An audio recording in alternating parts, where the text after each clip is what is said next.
Hello students. जैसा कि पिछले दो चार दिनों से मैं वीडियो नहीं डाल रहा था, कुछ वर्क होने की वजह से ऐसा नहीं कर पाया हूँ। चलिए फिर हम लोग हिस्ट्री का लेसन 5 का जो है आज देखते हैं कहाँ तक वीडियो हो पाता है ना।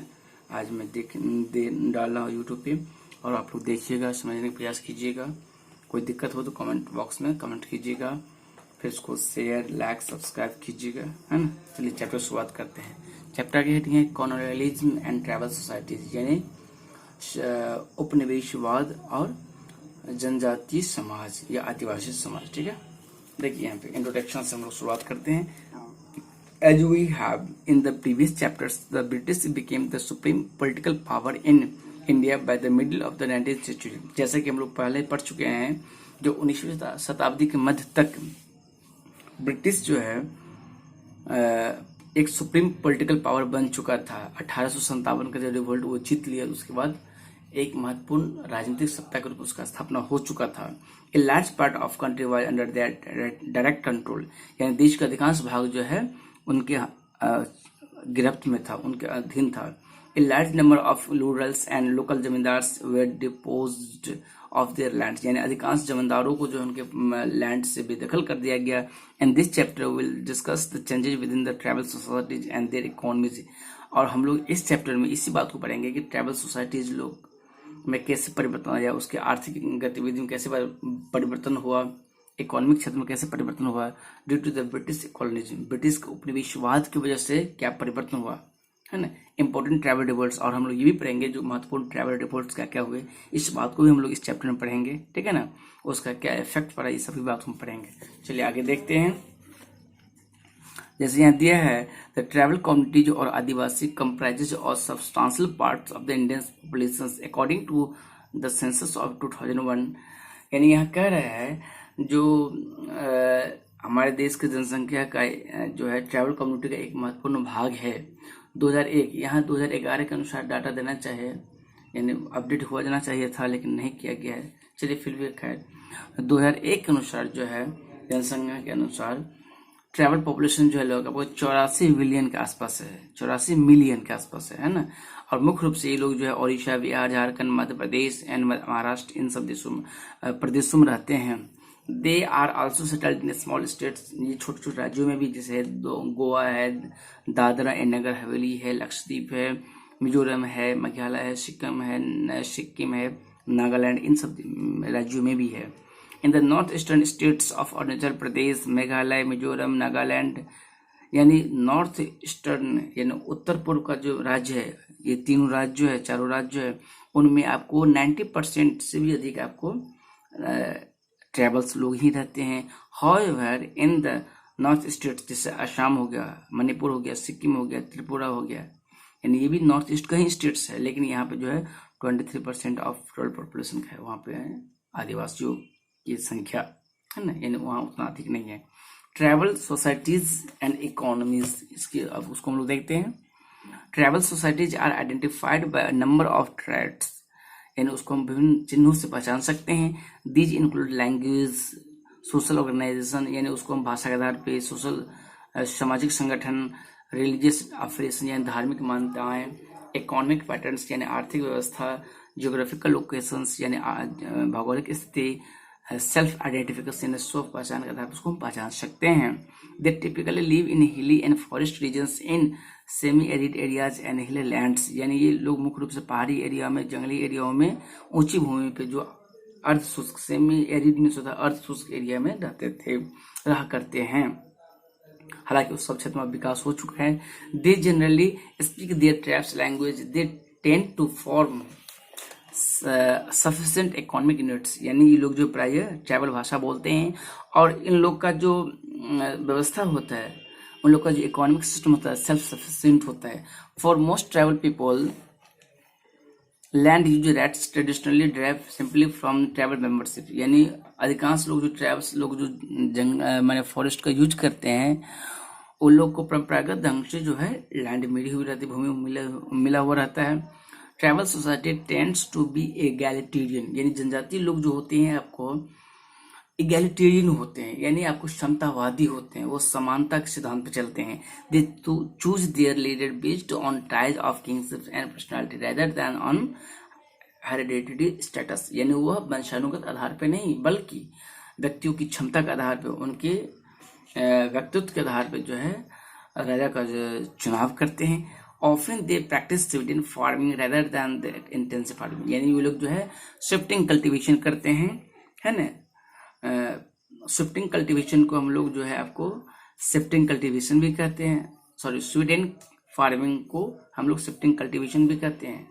ये लोग जो है इंटेंसिव फार्मिंग नहीं करते। इंटेंसिव फार्मिंग से हो गया व्यापक स्तर पे जो कृषि काम होता है व्यावसायिक दृष्टिकोण से, उसे हम इंटेंसिव यानी व्यापक कृषि कहते हैं, ठीक है। तो इस टाइप के काम ये लोग करते हैं। चलिए अब आगे देखते हैं। Most tribes are concentrated in heavenly forest areas that are accessibility and have limited political and economic experience, यानी अधिकांश ट्राइब्स लोग जो है ऐसे जंगली एरिया में रहते हैं जहाँ प्राय सामान्य पहुंच और वहाँ पर लिमिटेड पॉलिटिकल या इकोनॉमिक सिग्निफिकेंस होता है, यानी आर्थिक और राजनीतिक महत्व कम होता है, और जंगली एरिया में पड़े हुए लोग रहते हैं। The economy of the most tribes was subsistence agriculture, यानी उसका जो अर्थव्यवस्था होता है आजीविका कृषि, यानी सब्सिस्टेंस एग्रीकल्चर में होता है आजीविका कृषि। हंटिंग यानी शिकार करना, फूड गैदरिंग यानी अनाज जमा करना, इन सब कामों में लोग जीवन व्यतीत करते हैं। दे ट्रेडेड विद आउटसाइडर, यानी लोग बाहरी लोग से भी व्यापार करते हैं, लेकिन लिमिटेड व्यापार करते हैं, जैसे नमक का हो गया या आयरन टूल्स का हो गया, जो आवश्यक चीजें उसी के व्यवहार करते हैं जो उसका पास अभाव होता है। For tribal peoples land was often used as the common resource free to whoever needed it, यानी आदिवासियों के द्वारा ये समझा जाता है कि लैंड जो होता है प्राय कॉमन यूज के लिए होता है, यानी सबों के लिए होता है, जिनकी आवश्यकता वो सभी यूज कर सकता है, ये समान उद्देश्य के लिए होते हैं। The economic activities of the tribal peoples depend upon their local physical and biological resources, यानी उसका जो आर्थिक स्थिति है ट्राइबल लोगों का, यह स्थानीय लोकल फिजिकल यानी स्थानीय जो भौतिक है या बायोलॉजिकल रिसोर्स इस बात पर निर्भर करता है, वहाँ का भौगोलिक स्थिति कैसा है, वहाँ का बायोलॉजिकल रिसोर्स कैसा है, उस पर निर्भर करता है। Hunting, food gathering, fishing, cattle breeding यानी पशुपालन, फ्लॉक कल्टीवेशन यानी खेत की जुताई, है ना, were their main economic activity, यानी ये सभी उनकी मुख्य इकोनॉमिक एक्टिविटीज है। The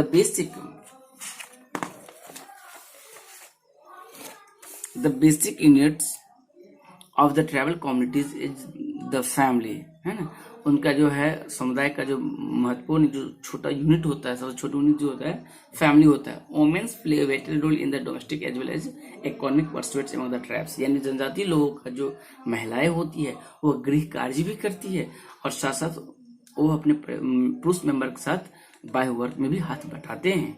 their duties extend over a wide range, हालांकि उसकी कार्य क्षेत्र जो है बढ़ चुका है, जैसे फूड गैदरिंग करना भी, कलेक्टिंग फायरवुड यानी जलावन चुनना भी, फेचिंग वाटर यानी पानी लाना भी, है ना। इनके अलावा घर के वर्क भी जो है उनको करना पड़ता है। They also do various agriculture activities such as the plot cleaning, यानी अन्य कृषि काम भी वो करते हैं, जैसे खेत को सफाई करना हो गया, फायरिंग द हस्क यानी जो घास फूस है उसको जलाना हो गया, एंड थ्रेसिंग जो अनाज है उसको साफ करना, ये सभी काम वो करते हैं। चलिए आगे दिया है जैसे आपको problems faced by the travels under the British, यानी ब्रिटिश के अधीन में जनजाति लोगों को जो समस्याएं फेस करना पड़ा है उस बात को हम लोग देखते हैं। देखिए यहाँ है the British took over large tracts of land cultivated by the travels to grow cash crops such as the indigo, jute, poppy, यानी ब्रिटिश जब आया तो वो अपने पॉलिसी के द्वारा इन लोगों का अधिकांश भूमि जो है कैश क्रॉप्स उगाने के लिए ले लिया, है ना, जैसे इंडिगो, जूट, पॉपी जो पिछले चैप्टर में भी आप लोग पढ़ चुके हैं, इस भी कैश क्रॉप्स को उगाने के लिए ले लिया। The landless tribes were forced to become labourers at very low wages, तो इस तरह से जो भूमिहीन आदिवासी लोग हो गए उनको वर्क करना पड़ा, है ना, माने बहुत ही कम वेजेज पे उनके काम करने के लिए मजबूर होना पड़ा, क्योंकि उसके पास भूमि तो था नहीं। अब many of them were exploited bye stupid and dishonest money lenders, बहुत सारे ऐसे